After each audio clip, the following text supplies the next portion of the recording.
Hey everyone and welcome back. In this video, we're gonna be taking a look at this HPE Aruba Instant On switch. The Instant On lineup of HPE switches has many different models. The models are divided into 4 series. This one is from the mid-range 1830 series, but they also have the 1930 and also the 1960.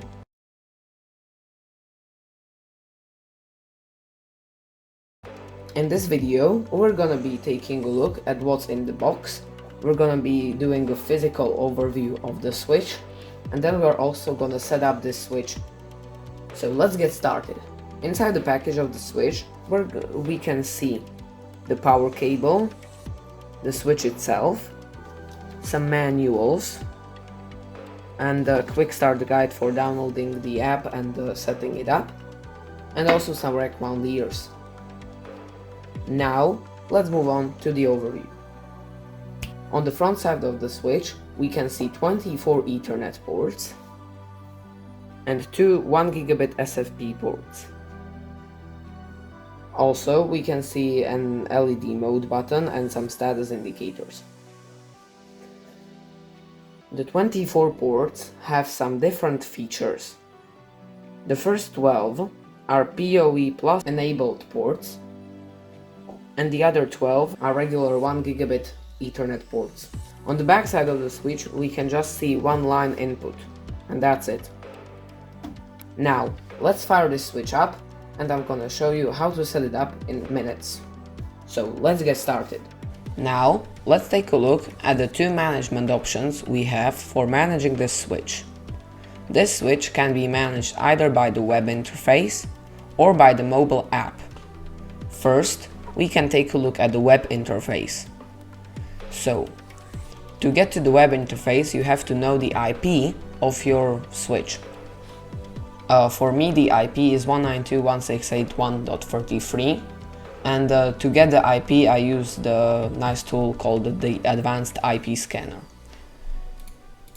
If we take a look at the web page, we can see that we can either do the cloud management, which we're gonna take a look at later, or we can do local management. So I'm gonna connect here. To get to the management interface, you have to log in.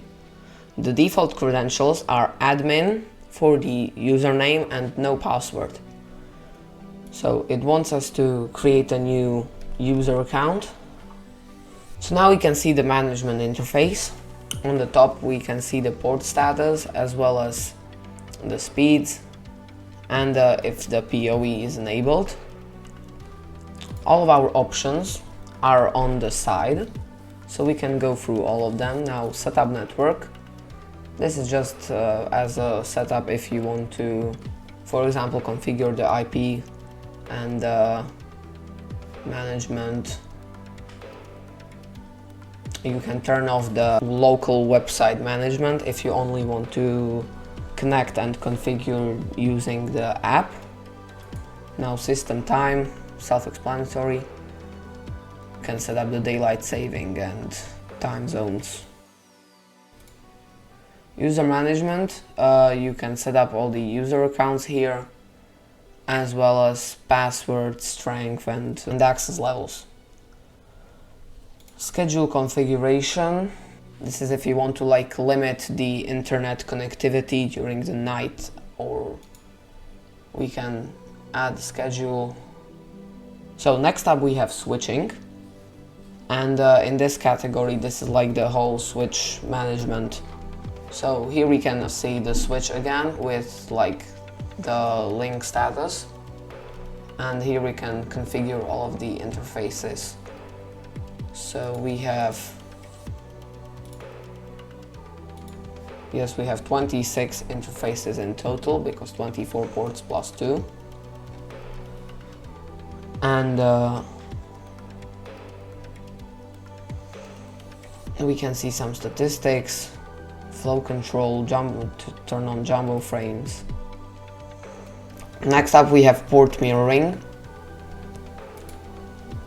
and we can mirror the ports protect all of the interfaces. We can set up loop protection for all the interfaces and set up IGMP snooping, or if we want to like do a trunk connection, for example, on the SFP ports, we can do that.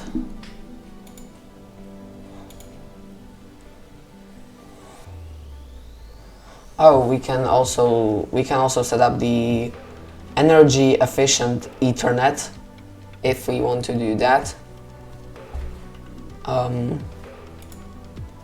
Spanning tree. We can set up VLANs on different ports. Right now I don't have any VLAN set up, but if we want to, we can, for example, do VLAN ID 10 test VLAN, apply.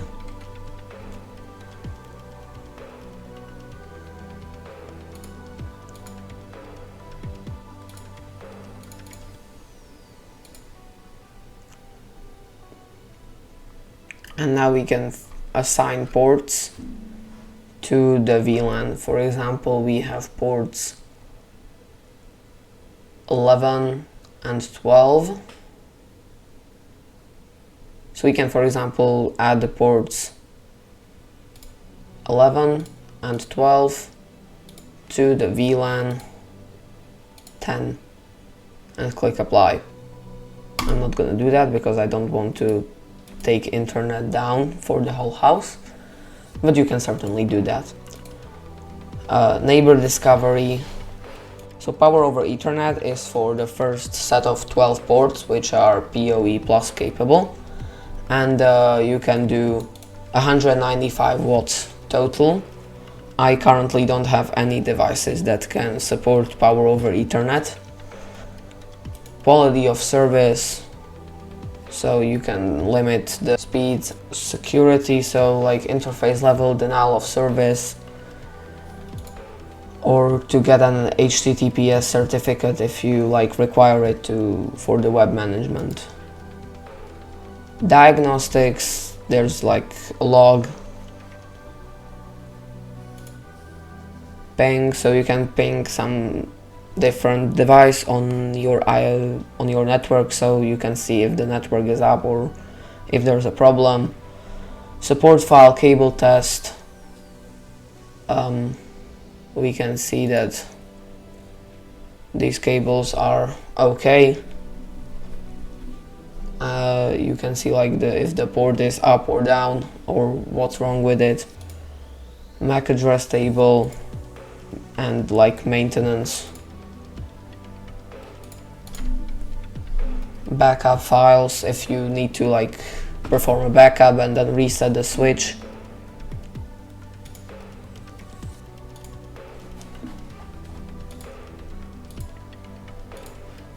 Configuration files and reset to factory defaults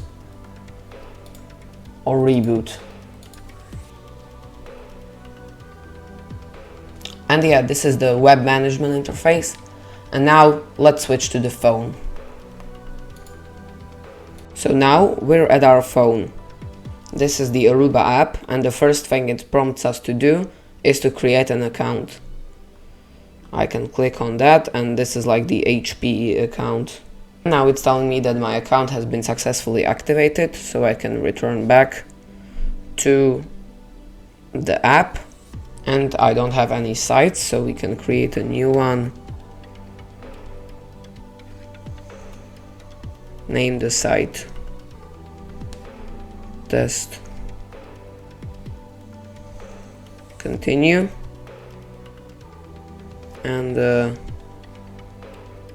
I'm going to scan the QR code, and then I'm going to add the switch.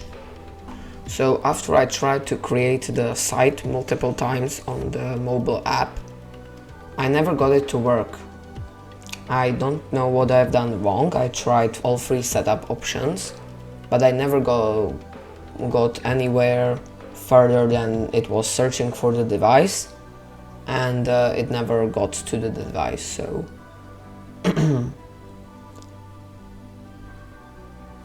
I think that the switch is absolutely compatible with it, and there has to be some problem.